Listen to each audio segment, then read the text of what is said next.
Prince Naseem Hamed. La caída de uno de los villanos más arrogantes del boxeo. Hay boxeadores que tardan 20 minutos en llegar hasta el ring, y hay boxeadores que tardan menos de 3 minutos en acabar la pelea. Durante casi una década, el mismo hombre fue las dos cosas a la vez. Le llamaban el Príncipe. Vestía como una estrella del pop, entraba al ring como si fuera un desfile de Broadway y luego se reía en la cara de tipos que llevaban toda la vida noqueando gente.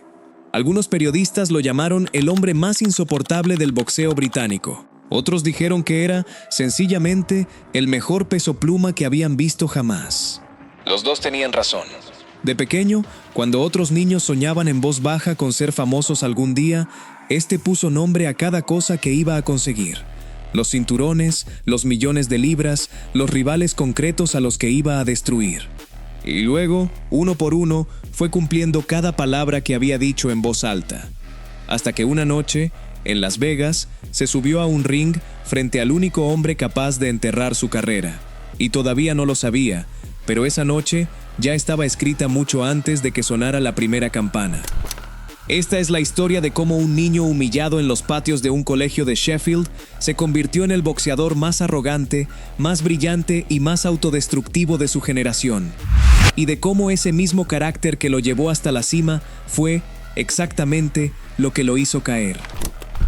Antes de seguir, si este tipo de historias te enganchan tanto como a mí, suscríbete ahora mismo al canal, porque cada semana subimos una historia de este nivel y no te vas a querer perder la que viene. A finales de los años 60, miles de hombres yemeníes cruzaron medio mundo para trabajar en las acerías de Sheffield, en el norte de Inglaterra. Entre ellos estaba Salem Hamed, que llegó con su mujer y con el tiempo montó una pequeña tienda de comestibles en un barrio llamado Wincobank, en el extremo norte de la ciudad. Allí, en el Hospital General del Norte de Sheffield, el 12 de febrero de 1974, nació su tercer hijo. Le pusieron de nombre Naseem, que en árabe significa algo así como brisa suave.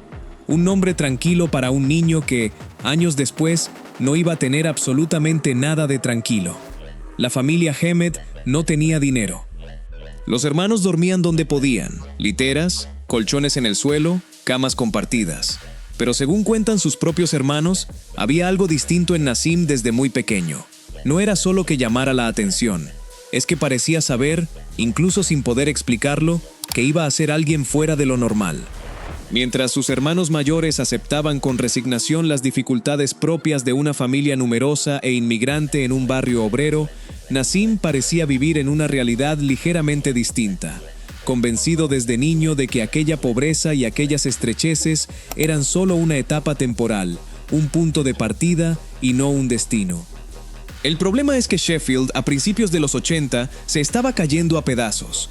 La industria del acero, la que había atraído a toda una generación de familias yemeníes, empezaba a cerrar fábricas y a despedir trabajadores. Y con el paro llegó algo peor: el resentimiento hacia quienes, según algunos vecinos, les habían quitado el trabajo. Para los hermanos Hamed, eso se tradujo en una guerra diaria en el colegio. Insultos racistas, escupitajos, palizas de varios contra uno. Su padre veía llegar a sus hijos a casa con el labio partido y con historias de peleas en las que siempre eran mayoría los que pegaban. No era un caso aislado. En aquellos años, decenas de familias de origen yemení, pakistaní y caribeño que se habían instalado en los barrios obreros del norte de Inglaterra vivían situaciones parecidas, atrapadas entre una industria que colapsaba y una parte de la población que necesitaba a alguien a quien culpar. Wincobank, el barrio donde vivían los Hamed, no era una excepción. Era, más bien, un ejemplo bastante representativo de lo que estaba ocurriendo en decenas de ciudades industriales británicas al mismo tiempo. Los niños de esas familias aprendían, muchas veces antes de cumplir los 10 años, que el color de su piel o el nombre de sus padres podía convertirse en motivo suficiente para que un grupo de compañeros de clase les esperara a la salida del colegio. Así que, en 1981, Salem Hamed hizo lo único que se le ocurrió. Buscó a un hombre del que le habían hablado, un entrenador irlandés que llevaba un gimnasio de boxeo destartalado al otro lado de la ciudad y que, según decían, enseñaba a los chavales del barrio a defenderse. Aquel entrenador se llamaba Brendan Ingle, y la frase que Salem Hamed le dijo aquella tarde: con 3 de sus hijos detrás de él, iba a cambiar el boxeo británico para siempre. Mis hijos, le explicó, están sufriendo porque son árabes y necesito que aprendan a defenderse. Ingle ya conocía a uno de esos niños. Semanas antes, viajando en la parte de arriba de un autobús, había visto por la ventanilla a un crío pequeño esquivando los golpes de otros 3 chavales que le atacaban a la vez en un patio. Y en vez de asustarse, pensó una sola cosa: ese niño sabe moverse. Cuando Salem Hamed se presentó con sus hijos en la puerta del gimnasio, Ingle reconoció enseguida al mismo niño que había visto desde el autobús. Llamar gimnasio a aquel sitio era ser generoso. Era una vieja iglesia reconvertida, con la pintura cayéndose de las paredes y el olor a sudor metido en cada rincón. Pero dentro de esas 4 paredes, Brendan Ingle llevaba más de una década desarrollando una filosofía de boxeo que casi nadie en Inglaterra se tomaba en serio. La tradición británica de aquella época era sencilla y brutal. Te quedabas quieto, intercambiabas golpes y demostrabas tu valentía aguantando el castigo del rival. Cuantos más golpes encajabas sin caer, más respetado eras. A Ingle esa idea le parecía absurda, así que construyó su método justo al revés: que no te golpeen. Se esquiva, muévete, cambia de ángulo, deja que el rival gaste toda su energía golpeando el aire y luego destrózalo desde un sitio donde ni siquiera sabía que podías estar. Durante años, el resto del boxeo británico se rió de él. Las federaciones lo consideraban un excéntrico. Los entrenadores de Londres calificaban su método de poco serio. Nadie se imaginaba que, sin saberlo, Ingle estaba a punto de cambiar el deporte entero a través de un niño de 7 años. Ingle no solo enseñaba técnica distinta, exigía a sus alumnos una mentalidad completamente distinta a la que se enseñaba en cualquier otro gimnasio del país. Insistía en que sus boxeadores debían ser capaces de cambiar de postura en mitad de un combate, pasar de diestros a zurdos sin previo aviso y sorprender al rival con ángulos que ningún manual de boxeo tradicional contemplaba. Para el resto de entrenadores británicos, aquello sonaba a circo. Para Ingle, era simplemente la manera más inteligente de proteger a un boxeador pequeño frente a rivales que, casi siempre, iban a ser más grandes y más fuertes que él sobre el papel. Porque desde el primer día que Nassim pisó aquel gimnasio, nunca volvió a faltar. Iba todas las tardes, sin excepción. Ingle no se limitaba a enseñarle técnica de boxeo. Le hacía ver bailarines como Fred Astaire, y luego le pedía que reprodujera esos movimientos dentro del ring, convencido de que aquello enseñaba más sobre equilibrio y ritmo que horas y horas de golpear un saco.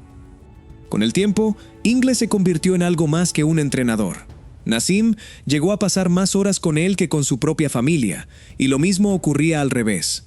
Le llevaba a veladas de boxeo por todo el país, lo sentaba en las gradas hasta la medianoche y le enseñaba a leer un combate como quien lee un libro. Aquella relación iba a producir, con los años, a uno de los boxeadores más singulares que ha dado el Reino Unido. Y también, aunque nadie podía saberlo entonces, la ruptura más dolorosa de toda su carrera. Hacia 1986, Nassim llevaba ya 5 años entrenando con Ingle, pero seguía sin poder disputar un solo combate amateur oficial. El motivo era ridículo. Pesaba menos que el mínimo exigido para competir en la categoría más baja del boxeo escolar de Yorkshire. La solución que encontró Ingle fue tan simple como poco ortodoxa. Cosió trozos de plomo dentro del forro de los pantalones cortos del chico para que llegara al peso mínimo en la báscula, y lo llevó así hasta su primer combate oficial en el Cutlers Hall de Sheffield. Aquel día, el niño deslumbró a todos los presentes. Y esa misma noche, quienes lo vieron pelear empezaron a decir algo que se repetiría durante los siguientes 20 años. Este chaval va a ser campeón del mundo. Entre los 12 y los 16 años, Nassim conquistó, casi en silencio y prácticamente sin que el boxeo británico oficial se enterara, cada categoría amateur que se cruzó en su camino. A los 15 años ya era capitán de la selección inglesa. A los 16, un ex campeón europeo viajó hasta Sheffield para hacer un sparring de preparación con él, y salió de aquel gimnasio con la moral tan destrozada que nunca volvió a subirse a un ring. Cuando cumplió 18 años, en febrero de 1992, su récord amateur era de 67 combates, 62 victorias y solo 5 derrotas, todas por decisión de los jueces. Ingle sostendría hasta el final de sus días que ninguna de esas 5 derrotas fue justa. Con los Juegos Olímpicos de Barcelona 1992 a la vuelta de la esquina, Naseem era, por cualquier criterio objetivo, el mejor peso mosca amateur de todo el país. Debería haber sido una selección automática. No lo fue. La Federación Amateur Británica nunca ocultó que su carácter y su actitud no les gustaban. Ingle sabía que, con o sin motivo real, iban a encontrar la manera de dejarlo fuera del equipo olímpico. Así que decidió no esperar a que se lo confirmaran. Hizo profesional a su pupilo justo antes de que cumpliera los 18 años, tomando el camino más corto hacia el mundo que, según él, ya le pertenecía por derecho. Y ni siquiera ese primer paso hacia el profesionalismo fue un trámite cualquiera. Naseem se convirtió en el primer boxeador británico de la historia en firmar su contrato profesional dentro de la Cámara de los Comunes, el corazón del Parlamento británico. Todavía no era rey, pero ya se estaba organizando la coronación. Su primer combate como profesional fue contra Ricky Beard. Naseem tenía 18 años, y muchos pensaban que se había pasado a los profesionales demasiado pronto. Bastó un golpe al cuerpo para acallar cualquier duda. Beard cayó y no pudo continuar. 9 días después volvió a subir al ring, esta vez frente a Sean Norman, y lo dejó fuera de combate en apenas 2 asaltos. Después llegó Andrew Bloomer, otro nocaut en el segundo asalto. Los golpes empezaron a acumularse con una regularidad que empezaba a asustar a sus rivales antes incluso de que sonara la campana. En apenas un año, disputó 6 combates, ganó 5 por la vía rápida, y solo 1 llegó a la decisión de los jueces. Cuando los periodistas de boxeo británicos se reunieron para votar al mejor boxeador joven del año, en los primeros premios de aquella asociación en toda su historia de 4 décadas, el resultado fue unánime. Mientras la prensa británica todavía intentaba entender qué tenía entre manos, al otro lado del mundo, en Yemen, ya lo sabían. El Ministerio de Educación yemení empezó a imprimir cuadernos escolares con su fotografía en la portada. La televisión nacional emitía sus combates. Años más tarde, el propio presidente del país llegaría a regalarle un reloj de lujo y un coche de gama alta. En 1993, mientras seguía sumando victorias, Naseem tomó una decisión que iba a acelerar todavía más su carrera. Cambió de promotor. Dejó a Barry Hearn y firmó con Frank Warren, un hombre que años antes había sobrevivido a un intento de asesinato a tiros a las puertas de un teatro y que a base de tosudez había vuelto a colocarse en la cima del boxeo británico. Warren entendió de inmediato lo que tenía delante. Un boxeador con la confianza de una estrella de rock y la capacidad de vender entradas como nadie en su categoría de peso. En abril de 1994 llegó el combate que cambió por completo su carrera. Una victoria contundente por la vía rápida frente a un rival belga invicto, transmitida en un horario de máxima audiencia. A partir de ese momento, Naseem dejó de ser un simple prospecto interesante y se convirtió en un fenómeno televisivo, algo que hasta entonces solo les había pasado a los pesos pesados, nunca a un boxeador de una categoría tan ligera como la suya. En 1994 llegó su primera gran prueba real, el combate frente a Vincenzo Belcastro, campeón europeo de peso gallo en activo, con más de 40 combates profesionales a sus espaldas y que jamás, en más de 400 asaltos de carrera, había sido derribado. Naseem lo derribó. Y luego, cuando el resultado ya estaba decidido y solo quedaban minutos por delante, hizo algo que iba a perseguirle durante el resto de su carrera. Bajó los brazos, empezó a moverse con pasos de baile, se puso las manos en la cadera y se quedó mirando fijamente a un rival exhausto que ya ni siquiera podía tocarle. Debería haber sido su coronación como estrella. En cambio, se convirtió en la actuación más polémica de sus primeros años como profesional. Uno de los periodistas deportivos más respetados de Inglaterra calificó aquel gesto de infantil e insultante. Las revistas especializadas recibieron más cartas de protesta de lectores que en toda su historia anterior.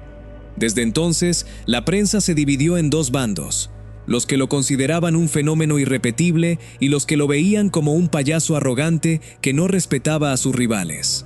Naseem, lejos de intentar arreglarlo, pareció disfrutar todavía más de la polémica. A lo largo de 1995, Frank Warren fue colocando a Naseem frente a rivales cada vez más serios, y la fórmula funcionó exactamente como había previsto. Cada polémica generaba más titulares, y cada titular vendía más entradas. En marzo de aquel año, Warren cerró un acuerdo de emisión con una cadena de televisión de pago por un importe cercano a los 50 millones de libras. La cifra más alta jamás pagada por unos derechos de boxeo en el Reino Unido hasta ese momento. 2 meses después, cuando Naseem subió al ring para enfrentarse a un rival puertorriqueño, se convirtió en el boxeador más joven de todo el país en alcanzar el estatus de millonario. Tenía 21 años. Miles de kilómetros al sur, su leyenda crecía todavía más rápido. Para el verano de 1995, se calcula que unos 100 millones de espectadores en todo Oriente Medio seguían cada uno de sus combates.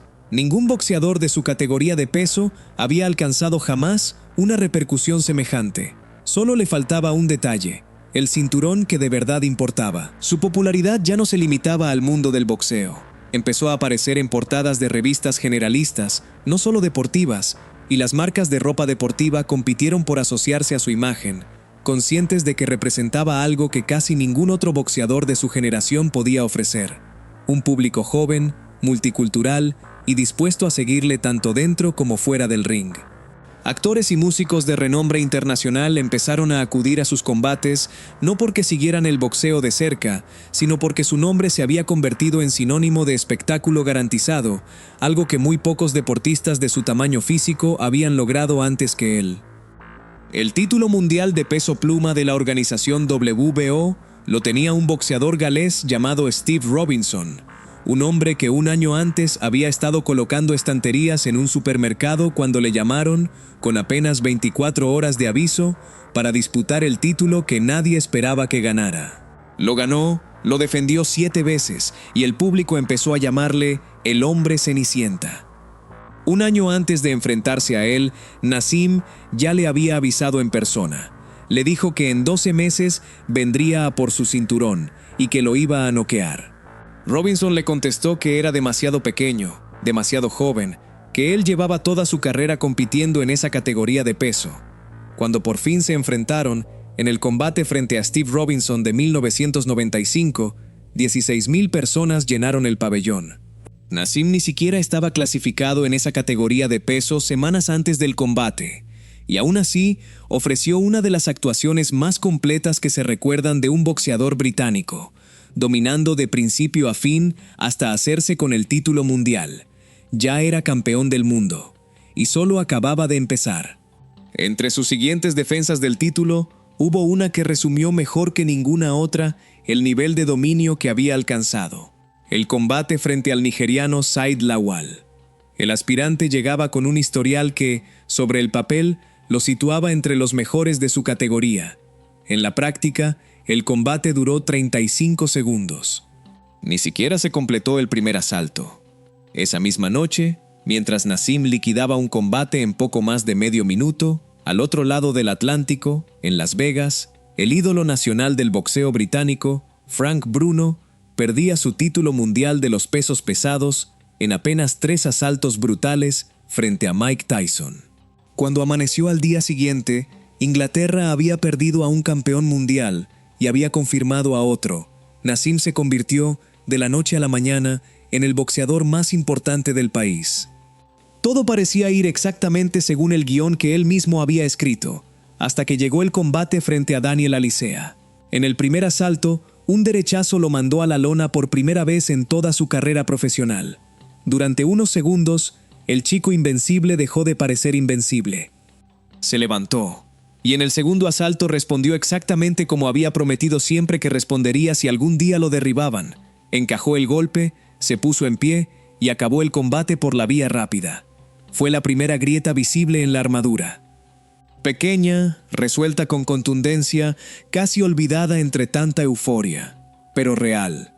La siguiente gran prueba llegó frente a Tom Johnson, campeón de la organización IBF, un boxeador estadounidense de gran experiencia que llevaba 5 años sin perder el título y que lo había defendido en 11 ocasiones. Era, con diferencia, el rival más acreditado al que se había enfrentado hasta entonces. Naseem lo derribó en el tercer asalto con una serie de golpes que dejaron a Johnson sin capacidad de reacción, y el árbitro detuvo el combate poco después.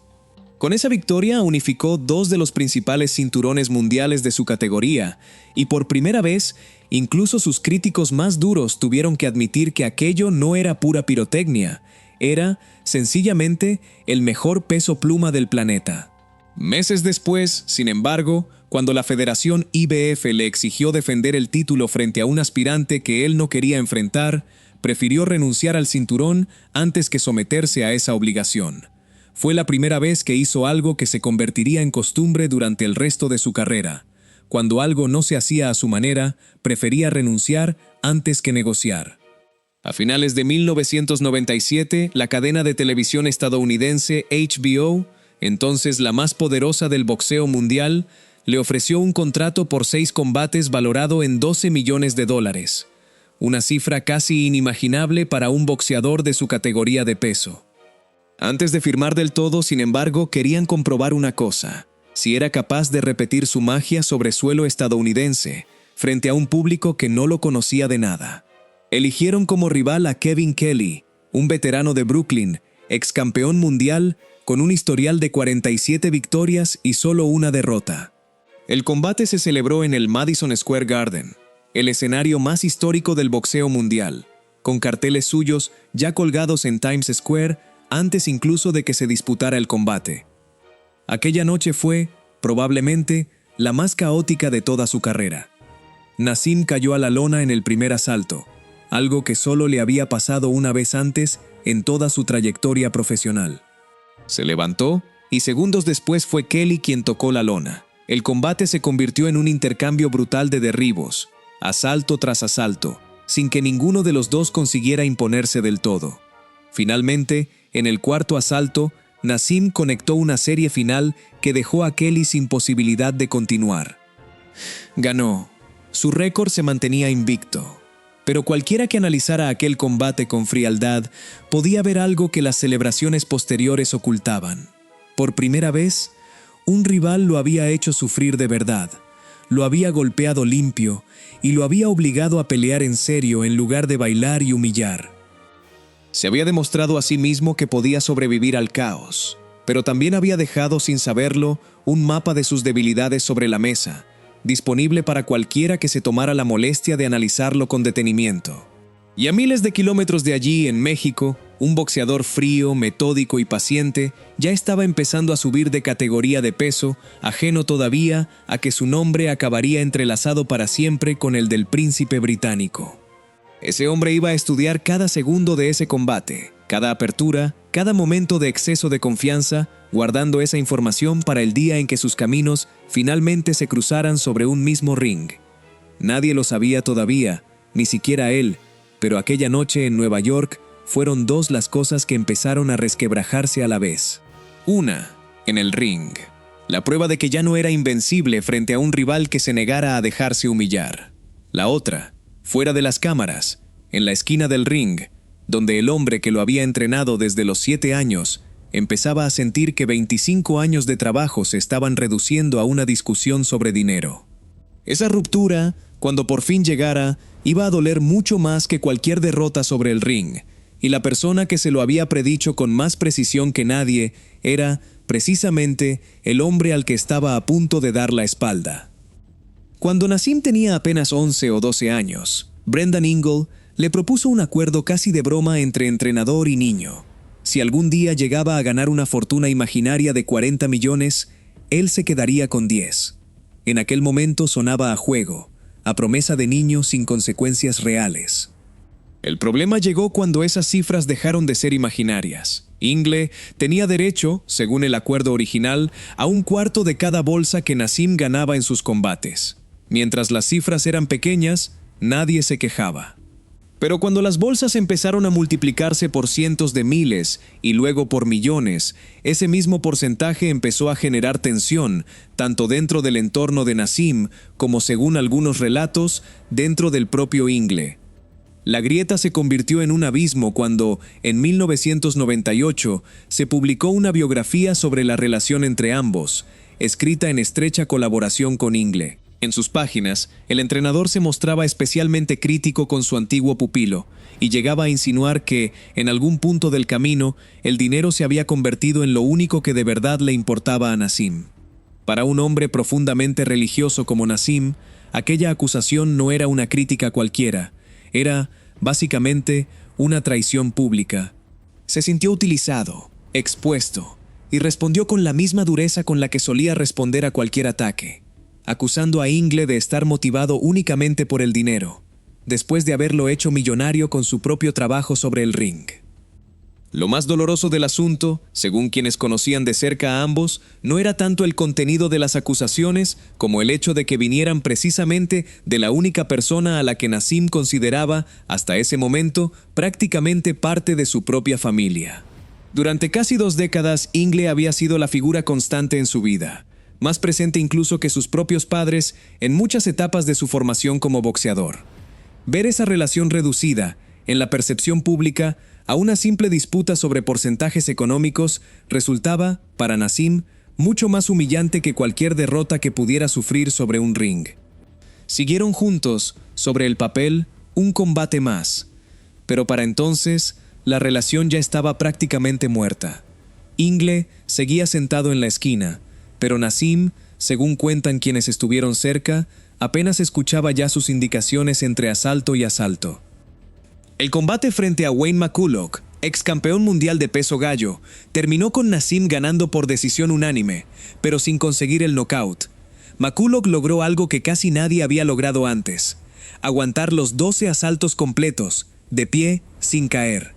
Fue la segunda señal, en apenas 2 años, de que contra un rival disciplinado y resistente, la magia no siempre terminaba en knockout. Poco después de aquel combate, la sociedad entre Naseem Hamed y Brendan Ingle, la más productiva del boxeo británico de las últimas décadas, llegó oficialmente a su fin. Ingle, meses después, hizo una predicción que sonaba casi a maldición. Dijo que el hombre al que él mismo había llamado, alguna vez, el boxeador más completo que había visto nunca, iba a perder su primer combate profesional en menos de 2 años. Acertó casi hasta el mes.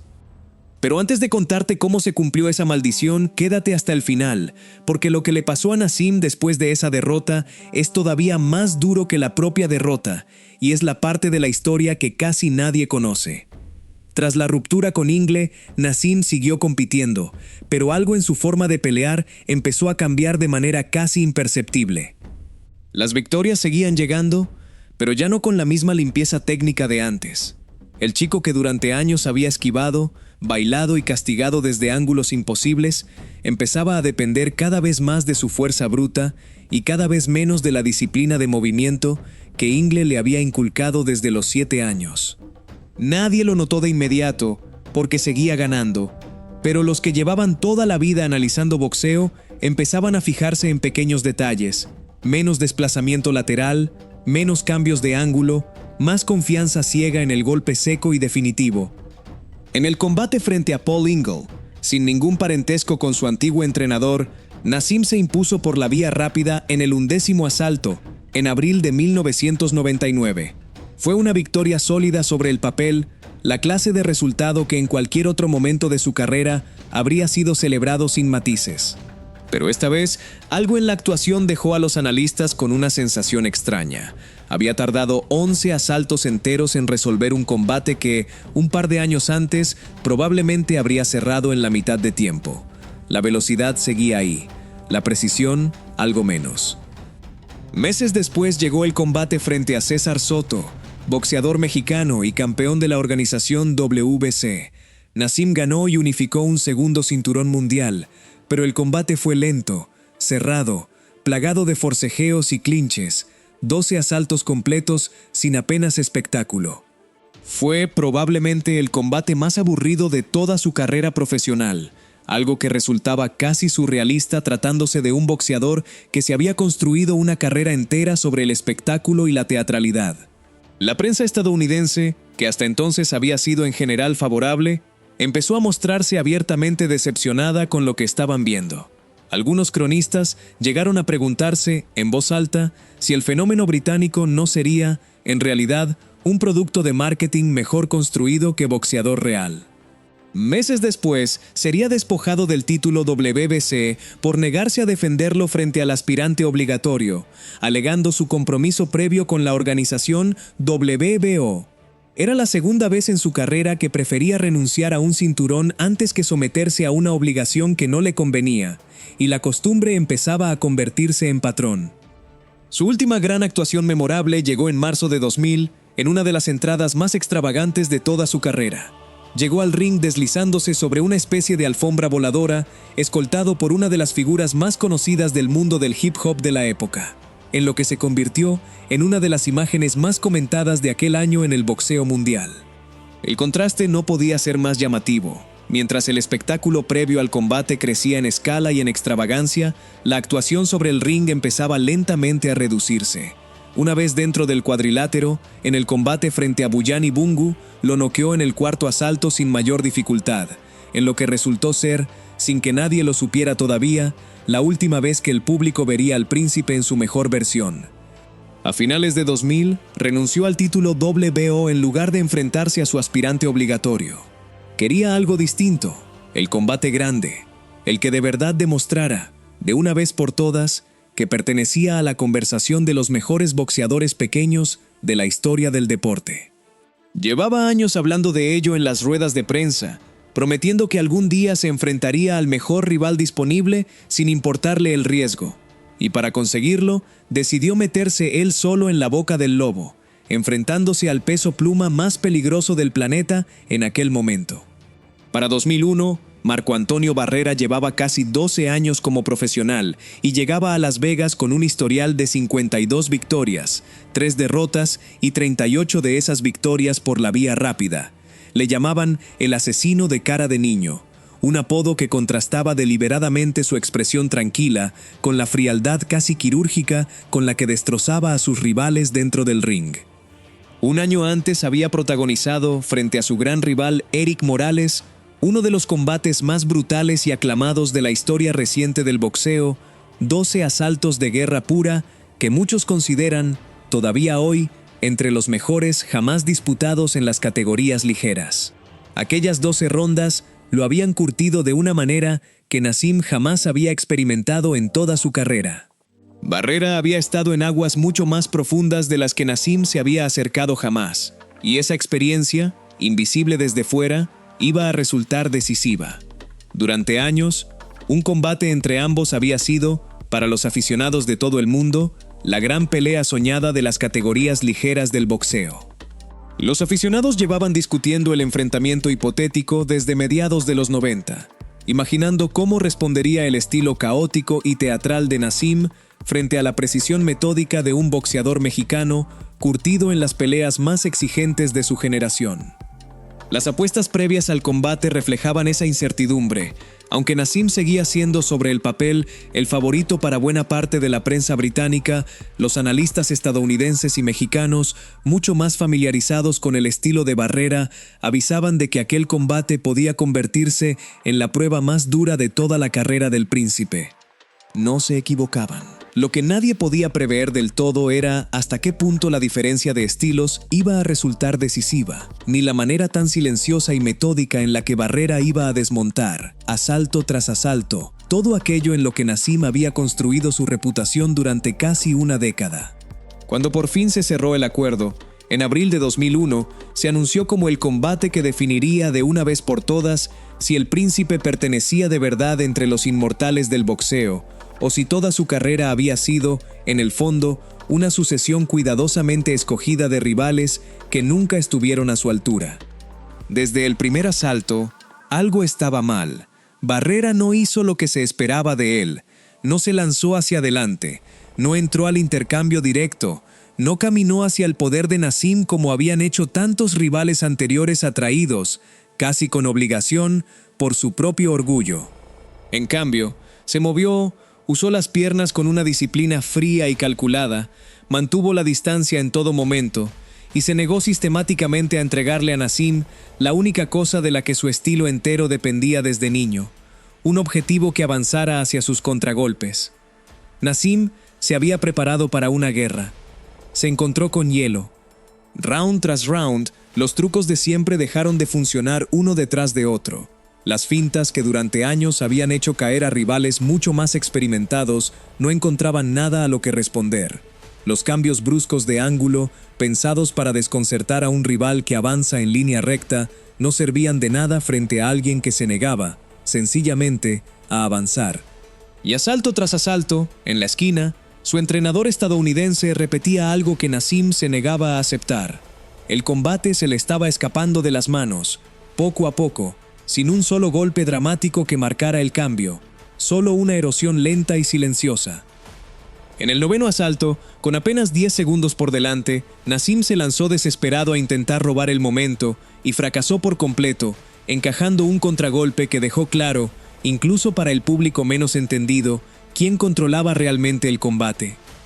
Empezó entonces a hacer muecas y gestos hacia Barrera, el mismo repertorio de provocaciones que durante años le había servido para desmoralizar a sus rivales y encender a un público entregado.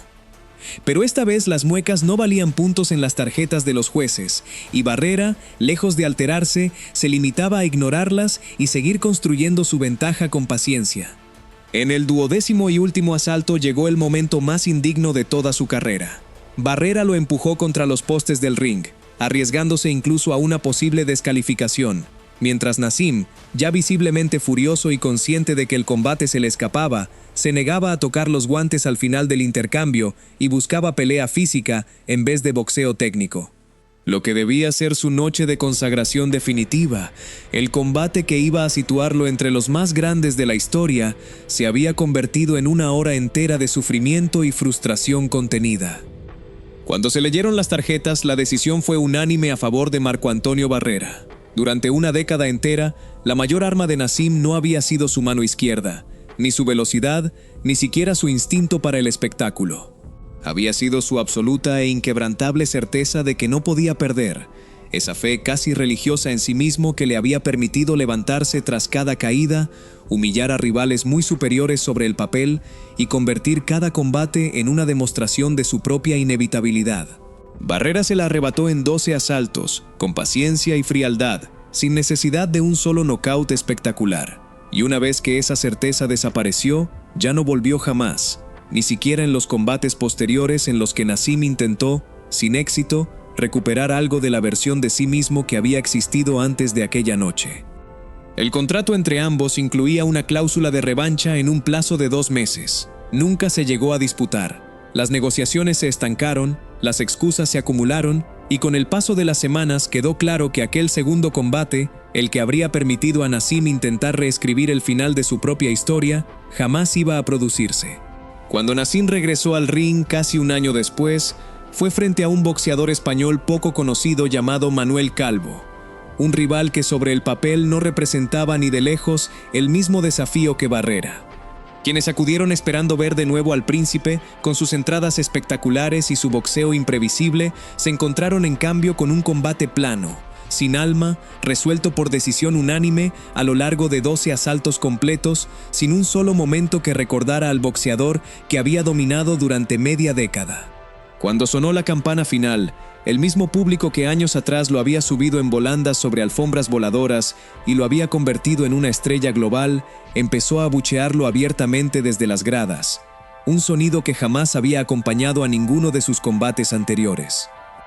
Aquella noche salió del pabellón de Londres y nunca más volvió a subirse a un ring profesional. No hubo anuncio oficial de retirada, ni rueda de prensa de despedida, ni gira de homenaje, ni ceremonia alguna que cerrara formalmente una de las carreras más brillantes que había dado el boxeo británico. Simplemente dejó de pelear de la misma manera abrupta y silenciosa con la que años atrás había empezado a acumular títulos sin que casi nadie se diera cuenta. Tenía 28 años, estaba en la plenitud física de un boxeador, con margen todavía para varios años más de carrera al máximo nivel, y se marchaba con un récord final de 36 victorias, una sola derrota y 31 victorias por la vía rápida. Una de las trayectorias más brillantes que ha dado jamás la categoría de peso pluma, y sin embargo, una carrera que terminó no con una gran despedida, sino con un silencio que muchos de sus seguidores tardaron años en entender del todo. Podría haber pasado el resto de su vida disfrutando tranquilamente de todo lo que había ganado, protegido por una fortuna acumulada durante años de combates millonarios y patrocinios internacionales. No fue así, ni mucho menos, como continuó su historia. En mayo de 2005, se vio implicado en un accidente de tráfico a alta velocidad cerca de Sheffield, conduciendo un vehículo deportivo de alta gama por las carreteras que rodeaban la ciudad donde había crecido. Nassim salió del accidente prácticamente sin heridas graves, protegido por la estructura del propio vehículo, pero el impacto dejó gravemente herido al conductor del otro coche implicado y a su esposa, que sufrieron múltiples fracturas por todo el cuerpo y lesiones cerebrales de considerable gravedad. Un año después, Nassim admitió los cargos por conducción temeraria ante el tribunal y fue condenado a 15 meses de prisión, además de una prohibición de conducir durante 4 años, una sentencia que en su momento generó un intenso debate público sobre si el trato recibido había sido proporcional a las consecuencias del accidente. Cumplió apenas 16 semanas de aquella condena antes de obtener la libertad condicional, y le fue retirada la distinción honorífica que el Reino Unido le había concedido años antes por sus servicios al boxeo, un símbolo más de hasta qué punto su imagen pública se había deteriorado desde los días de las alfombras voladoras y los titulares triunfales. La noticia ocupó portadas durante días, no tanto por la gravedad legal del caso en sí, sino por el contraste brutal entre la imagen que el país tenía de él, la de un campeón millonario e imbatible, y la de un hombre condenado por un accidente que había cambiado para siempre la vida de otra familia inocente. Muchos de sus antiguos seguidores, que durante años habían defendido cada una de sus polémicas dentro del ring como parte del espectáculo, tuvieron mucho más difícil justificar lo ocurrido esta vez, precisamente porque las consecuencias ya no se limitaban al mundo cerrado del boxeo. Cuando salió de prisión en 2006, eligió desaparecer casi por completo de la vida pública, en un contraste radical con el hombre que durante años había buscado activamente la atención de las cámaras y los focos. Durante casi una década apenas se supo nada de él más allá de apariciones muy puntuales y comentarios ocasionales en algún medio especializado. En 2015 fue incluido en el Salón de la Fama Internacional del Boxeo, un reconocimiento tardío pero significativo a una carrera que, pese a la sombra de los últimos años, seguía siendo considerada una de las más impresionantes de su generación. Y en 2019, una prestigiosa revista especializada en boxeo le concedió un título honorífico, un reconocimiento que, según se contó entonces, no se había otorgado nunca antes a un ex campeón retirado de aquella manera, y que muchos interpretaron como un intento tardío de la propia industria del boxeo por reconciliarse con una de sus figuras más controvertidas. Durante casi 2 décadas pareció decidido a dejar que el tiempo pasara sin volver a exponerse públicamente, como si prefiriera que el recuerdo colectivo se fuera desdibujando poco a poco en lugar de arriesgarse a manchar todavía más una imagen ya deteriorada. Aquellos años de silencio contrastaban de manera casi violenta con la década anterior, en la que apenas pasaba una semana sin que su nombre apareciera en algún titular, ya fuera por un combate, por una polémica o simplemente por una declaración provocadora ante los micrófonos. El mismo hombre que una vez había necesitado 20 minutos de música, luces y coreografía para hacer su entrada a un pabellón, se convirtió, con el paso de los años, en una figura casi fantasmal, de la que solo se hablaba en pasado.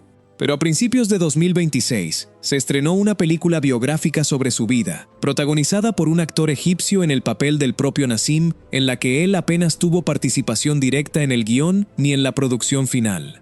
Quisiera o no, aquella película lo obligaba a volver a la conversación pública después de años de silencio casi absoluto, y forzaba a todo un país, e incluso a una nueva generación de aficionados que jamás lo había visto pelear en directo, a mirar de nuevo, en conjunto, todo lo que había construido y todo lo que había terminado por destruir con sus propias manos.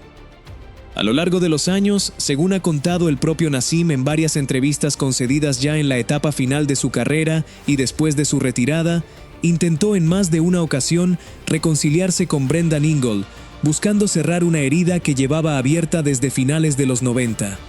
Pero su antiguo entrenador, según su propio testimonio, se mostró siempre reacio a ese acercamiento, manteniendo una distancia que nunca llegó a romperse del todo pese a los intentos.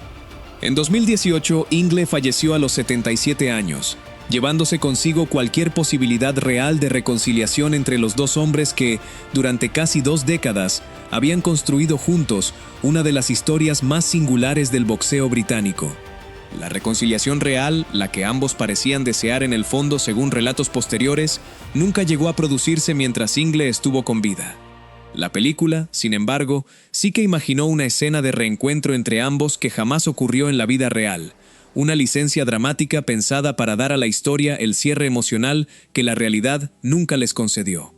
Y Nasim ha reconocido públicamente, con la voz visiblemente afectada en alguna de las entrevistas posteriores al estreno, que aquella escena, aunque completamente ficticia, le emocionó profundamente, porque representaba exactamente lo que él mismo hubiera deseado que ocurriera entre ambos antes de que fuera demasiado tarde. Aquella película consiguió algo que Nasim llevaba 20 años evitando de manera deliberada: obligar al público a mirarlo de nuevo, no solo por los saltos, los knockouts fulminantes y los trajes de leopardo que definieron su imagen durante los años 90, sino como lo que en el fondo siempre fue, más allá del personaje. Un niño humillado en el patio de un colegio de Sheffield, hijo de inmigrantes yemeníes que llegaron a Inglaterra buscando trabajo en las acerías, que terminó peleando, al mismo tiempo, por 2 países enteros, y que les dio a ambos algo en lo que creer durante años. Manos abajo, barbilla arriba, desafiando al mundo entero a que le golpeara primero, exactamente como le habían enseñado a hacer desde los 7 años en aquel gimnasio destartalado de Wincobank. Pero esa misma certeza inquebrantable que lo convirtió en alguien intocable durante casi una década fue, exactamente, lo que terminó rompiéndolo por dentro. El ego fue el combustible que lo llevó hasta la cima, el mismo motor que le permitió creer, contra todo pronóstico, que un niño pobre de un barrio obrero de Sheffield podía convertirse en el mejor peso pluma del mundo. Y el ego fue también la grieta por la que con el tiempo se filtró todo lo demás. Construyó a un campeón del mundo y al mismo tiempo, casi sin que él mismo lo notara, fue rompiendo el vínculo con el único hombre que lo había hecho posible desde el principio, hasta dejarlo reducido a una disputa amarga sobre porcentajes de bolsas millonarias. Y cuando Barrera le arrebató esa certeza dentro del ring de Las Vegas, en apenas 12 asaltos de boxeo frío y calculado, ya no le quedó nada por lo que seguir peleando de la misma manera. Por eso se apartó, sin ceremonias ni despedidas, dejando tras de sí la imagen de un genio y a la vez la de una advertencia para las siguientes generaciones de boxeadores jóvenes y talentosos. Su historia se convirtió, con el paso de los años, en un caso de estudio recurrente dentro del propio mundo del boxeo, la prueba de que el talento por sí solo nunca es suficiente para sostener una carrera larga y de que incluso los dones más extraordinarios pueden acabar consumidos por la misma arrogancia que, en un principio, los hizo posibles. Entrenadores de toda una nueva generación empezaron a citar su nombre, tanto para elogiar la genialidad de su estilo como para advertir a sus propios pupilos de lo que puede ocurrir cuando la confianza deja de ser una herramienta y se convierte en una trampa. Un pionero que cambió para siempre la manera de entender el espectáculo dentro del boxeo británico, y también, al mismo tiempo, un prisionero de su propio personaje, incapaz de separar al boxeador de la máscara que él mismo había construido con tanto cuidado durante casi 20 años. Un niño que creció hasta convertirse exactamente en lo que siempre había dicho que sería, cumpliendo cada promesa que hizo en voz alta cuando nadie más creía en ellas.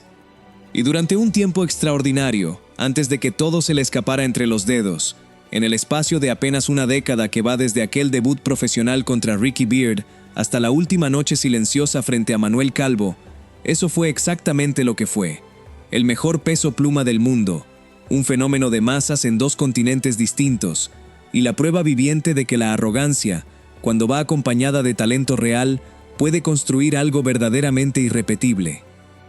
Aunque todavía queda una última pregunta que el propio boxeo británico sigue haciéndose hoy, casi 25 años después de aquella noche en Las Vegas, cada vez que se recuerda su nombre en alguna retransmisión o documental, si Barrera no le hubiera arrebatado esa certeza absoluta en la que había construido toda su carrera, si aquel combate hubiera tenido otro resultado, ¿hasta dónde habría llegado el príncipe? Esa es la pregunta que te dejo a ti, para que la pienses con calma. ¿Crees de verdad que Nassim habría llegado a ser el mejor peso pluma de toda la historia si esa noche concreta en Las Vegas hubiera terminado de otra manera? ¿O crees más bien que, tarde o temprano, ese mismo ego que lo hizo grande lo iba a acabar destruyendo de todos modos, con Barrera o sin él? Déjame tu opinión abajo en los comentarios, los leo todos sin excepción y suelo responder personalmente a los que generan más debate entre vosotros. Y si has llegado hasta aquí, ya sabes lo que tienes que hacer.